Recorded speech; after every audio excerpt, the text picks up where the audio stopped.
CM Jagan దెబ్బకి వ్యాపారస్తులందరూ ఇతర రాష్ట్రాలకు పారిపోయారన్నారు మాజీ మంత్రి పొంగూరు నారాయణ. దీంతో రాష్ట్రం ఆర్థిక సంక్షోభంలో కూరుకుపోయిందన్నారు. బాబు షూరిటీ భవిష్యత్తు గ్యారంటీ కార్యక్రమంలో భాగంగా నెల్లూరు 46వ డివిజన్లో పర్యటించారు. టీడీపీ హయాంలోనే అన్ని రంగాలు అభివృద్ధి చెందాయన్నారు. జగన్ సర్కార్ 13 లక్షల కోట్ల అప్పు చేసిందని, ఆ భారమంతా ప్రజలపై మోపారని ఆరోపించారు. వచ్చే ఎన్నికల్లో గెలుపు టీడీపీదేనని ధీమా వ్యక్తం చేశారు నారాయణ.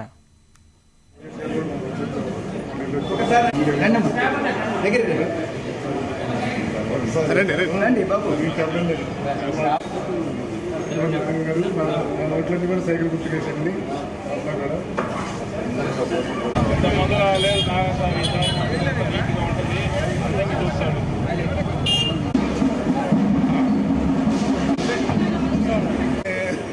కరెక్టే. ఓటర్ చూపించాలి కదా మనం కూడా. సరే సరే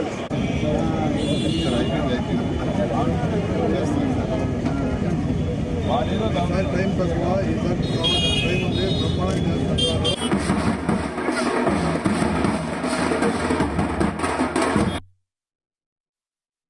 ట్రంక్ రోడ్ లో ఆనం సెంటర్ అంటే అక్కడ నుంచి స్టార్ట్ చేసాము. అయితే ఇక్కడంతా ఎక్కువగా షాప్స్ ఉంటాయి మెయిన్ రోడ్ లో. ఈ షాప్స్ లో యాక్చువల్ గా ఇప్పుడు మార్నింగ్ కొన్ని షాప్స్ తిరిగితే ఎక్కడికి పోయినా అనూహ్యమైన స్పందన ఉంది.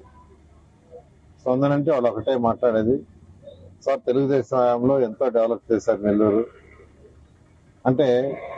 ఒక రంగంలోని కాదు, అన్ని రంగాల్లో అంటే రోడ్లు కావచ్చు, డ్రైన్స్ కావచ్చు, డ్రింకింగ్ వాటర్ కావచ్చు, లేదా అండర్ గ్రౌండ్ సివరేజ్ కావచ్చు, పార్కులు కావచ్చు, స్కూల్ బిల్డింగ్లు కావచ్చు, మున్సిపల్ స్కూల్ బిల్డింగ్స్, అదేవిధంగా నెక్లెస్ రోడ్డు కావచ్చు, బారాషాయి దర్గా కావచ్చు, లేదా ఘాట్లు కావచ్చు, కోనేరుని మోడర్నైజ్ చేయటం కావచ్చు, ఏసీ బస్ షెల్టర్స్ కావచ్చు, ఎండ్ టు ఎండ్ రోడ్స్. అసలు నేనైతే ఆశ్చర్యపోతున్నా, వాడందరూ ఎండ్ టు ఎండ్ రోడ్స్ అంటున్నారు.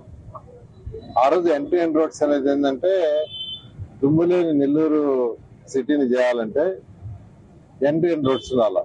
ఎందుకంటే డెవలప్ అయిన కంట్రీస్ అంతా ఎండ్ టు ఎండ్ రోడ్స్ ఉంటాయి, అందుకని అక్కడ డస్ట్ ఉండదు. ఎప్పుడైతే డస్ట్ ఉండదో ఆరోగ్య పరిస్థితులు మెరుగుపడతాయి. అదేవిధంగా అండర్ గ్రౌండ్ సివరేజ్ చేసేస్తే దోమలు ఉండవు. దోమలు ఉన్నప్పుడు ప్రజల యొక్క ఆరోగ్య స్థితి మెరుగవుతుంది.